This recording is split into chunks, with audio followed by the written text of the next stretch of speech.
What's up, YouTube land? So today we have another Marvel Legends unboxing and review, specifically the Wolverine helmet from the Deadpool and Wolverine movie. All right, so here is the front of the box, what the top looks like, bottom of the box, funny little Wolverine Deadpool fusion logo there, side, and then there's the back. All right, so let's open it up.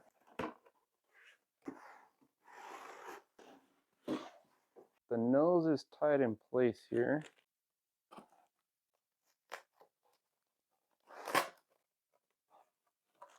Part of the stand there.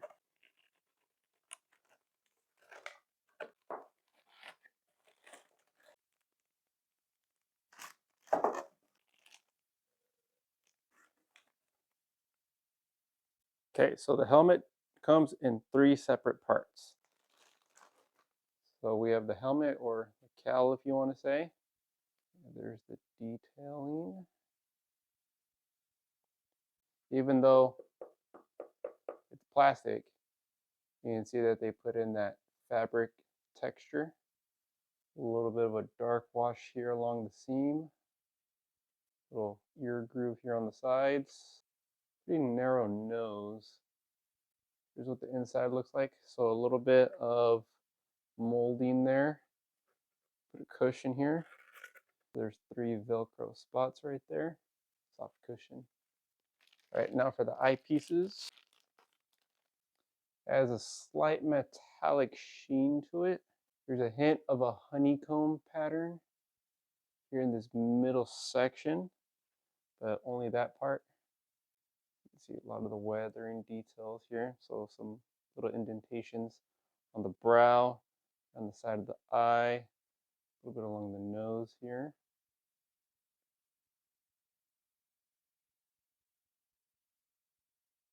Underside, there's no detailing. This is just black rubber gaskets here for the eyes. So the eye is plastic, has a mesh pattern to it on the underside.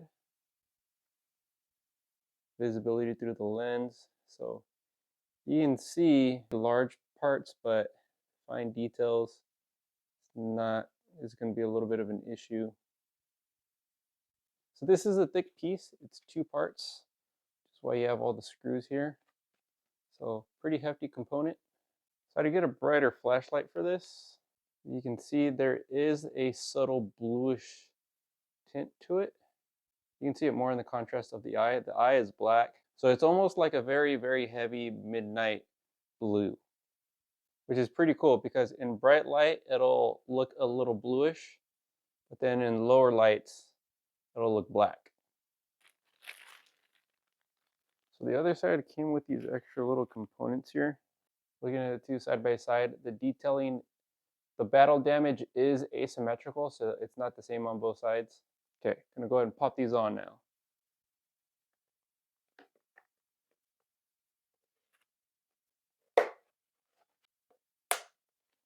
Here's the first piece.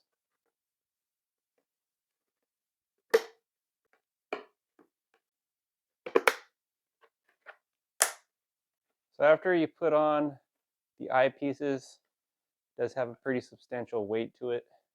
But I'm definitely digging the color palette here.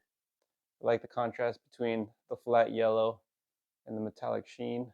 And then these go underneath for the face, they go around the mouth. These go down the jaw, right around the beard. I mean, I kind of like it like this, but whatever. Go ahead and pop these on. All right, so I messed up. I think I should put these on first. So I'm gonna try and take this off. All right, so once you put the eyepieces on, they're pretty much stuck in place. You can try and get these off if you want to use maybe a flathead screwdriver, but you'll probably end up damaging the plastic on this. However, in my case, in order to put the jaw guards on here, what you can do is right here in this little slot, just stick your thumb in there. Oh, hey, look at that. That was, I was not expecting that. Okay, so let's see if I can do that to the other side now. 1 eternity later. All right, so I have no idea how I got this entire piece off, but since it's off, I'm just gonna go ahead and continue. So I'm gonna take the jaw guard here, insert that into this bottom slot here, like so. And then I'm gonna go ahead and clip this guy back on. Okay, there we are. There's one side. Now again, to loosen this side, put your thumb to that slot there, and then it should open right up. Now here, I'm gonna have to wedge this in a little bit. That clicks in. Close that. All right, so there we are. There is the full helmet.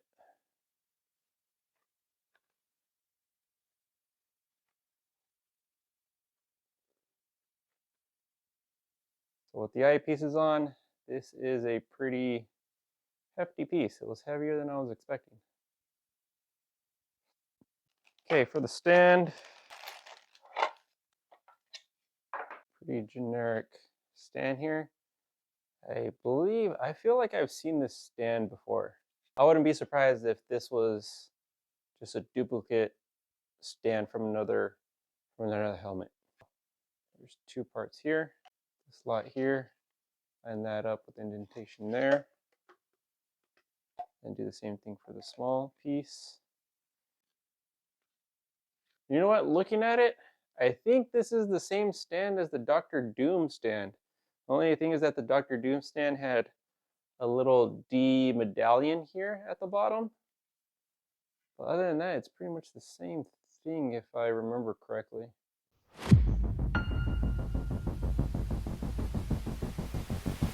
So far, I'm digging this mask. I do like it quite a bit. Something I forgot to mention is that the parts that go down the face, these are actually flexible, so they feel like there's some type of rubber. So that's pretty nice. All right, so let's go ahead and try this on. All right, so not too bad. This is a one size fits all, so it is loose on my head, even with the cushion, the wobble that goes on there.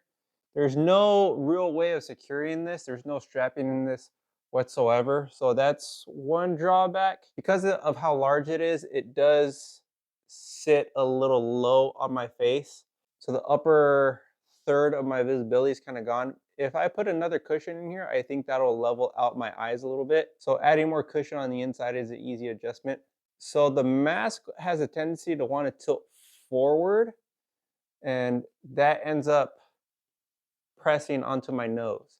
It doesn't feel uncomfortable on my nose, but if anything, it kind of closes my nostrils a little bit. It rests on the entire piece of my nose here, so it's doing this to my nostrils. So it is closing them a little bit. And again, I think with another bit of cushion here, that would alleviate that problem. But what I do like though is that the nose piece actually sits flush with my nose, so my nose doesn't actually stick out from the bottom. Visibility is not too bad. I do have a decent amount of visibility in my peripherals. And then let's see, I can see down to around here. And then vertically, I can see up to about here. So that's not too bad. Not mad about that. Decent amount of visibility. Now, aside from the nose, the mask does want to sit on outer parts of my eyebrows. So specifically here and here, but that could just be because of my head shape. But this is where I feel most of the weight here, here, and across my nose. The rubber gaskets around the eyes, those are not an issue, so those aren't bothering me at all. Because of how wide it is, my ears are not pinned back, but my ears do stick out through the bottom of the helmet a little bit here. But even in the time that I've been wearing it so far, I feel fine. I don't feel hot. I'm not sweating yet. For example, when I put on the Spider-Man mask, I started sweating immediately. So comfort-wise, this is actually pretty good out of all the masks that I've tried. Probably being that it's so open that, you know, the entire mouthpiece is exposed. It does sit pretty high on the back of the head here.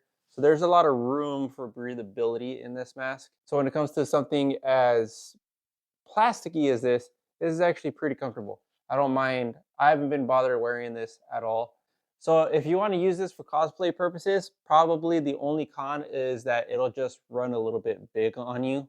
And just like any helmet, you will eventually get hot in this, but it comes off so easily that you shouldn't be bothered by it too much. I mean, it's as easy as putting on a cap. So what do you guys think? Does it look very Wolverine-ish? I mean, I'm gonna throw a shameless plug in there myself, but I have cosplayed Wolverine a couple of times. So what do you guys think in comparison? And then if you just want to see what it looks like from the back, here's a quick 360. Something I want to point out about this fabric texture here is that the underside is completely plastic, but the outer part, this textured part, is actually a rubber. That was not something I was expecting here. All right, so what do I think about this mask? Well, there's a lot of pros to it. First and foremost, I am a little bit of a stickler when it comes to paint jobs on these kind of masks, and I'm pretty happy with the colorway of this helmet. I do like how they put this kind of satin yellow here, and it contrasts well with the metallic face plates here. I do like how the face plating isn't solid black or necessarily metallic black. It does have a little bit of a hue tinge, and you can see the difference between the faceplate and the eye holes right there. The eye holes are completely black, and then with the color that they use for the face plating, out in bright light, it'll look a little bluish, and then in low lights, it'll look almost black, which I think is pretty accurate to how it'll look in the comics. When it comes to the battle damage, the indentations aren't too heavy, they're very minimal. And then for all the silver accents here, I think they did a pretty good job at trying to make it look like the paint is chipping off.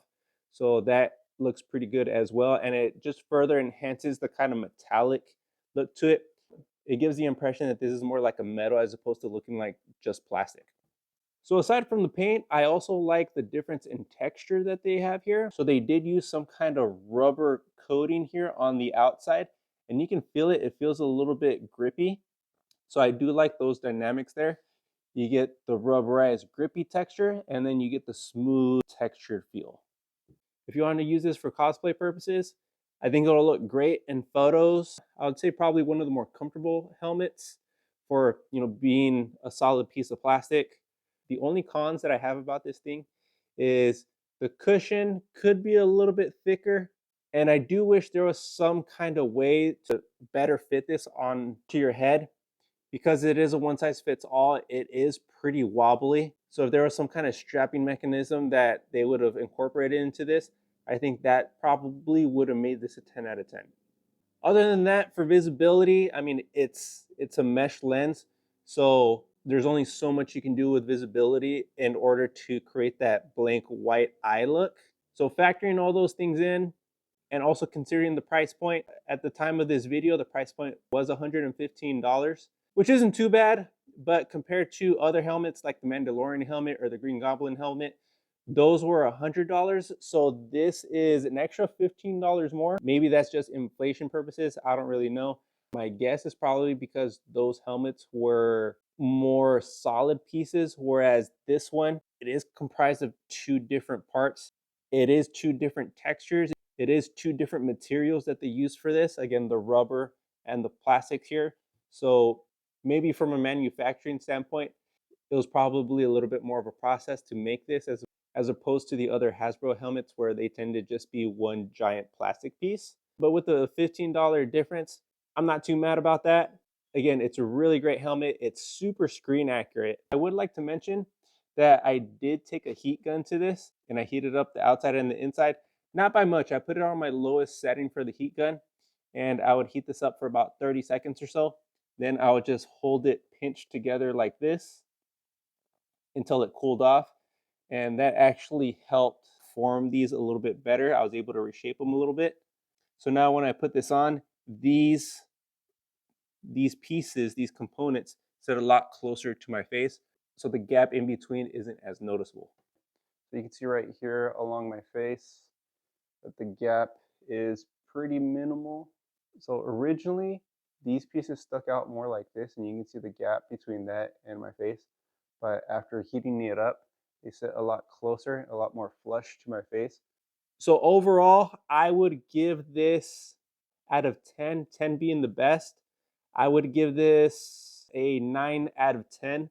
I think anyone that's looking to get this helmet is going to be very happy. From a visual standpoint, there's really nothing wrong with it. It looks phenomenal. If you plan on wearing it, just be aware that it is going to be a little bit wobbly, so you might need a little bit of extra cushioning or padding somewhere in there in order to be able to secure it on your head a little bit better.